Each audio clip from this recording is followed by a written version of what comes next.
ako po naniniwala po ako na matalino po akong tao, and if I did see those signs kay Dustin, I would have strayed myself away from him as soon as I can.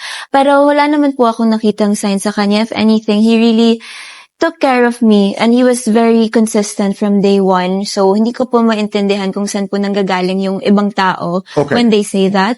So, it doesn't matter whatever they say because they're not in my body and they don't see him through my eyes. So, hindi po ako naapektuhan. Siguro, kung saan kayo masaya at kontento, you do you, basta kami, alam po namin kung ano yung totoo sa hindi.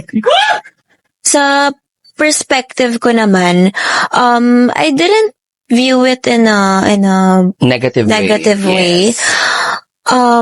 Pero and sa pagkakakilala ko rin naman po kasi talaga kay Dustin, kung ano man po yung na-project nun sa outside world, I always tell him na sana makita lang talaga nila si Dustin through my eyes because he's really one of the most selfless people that I know.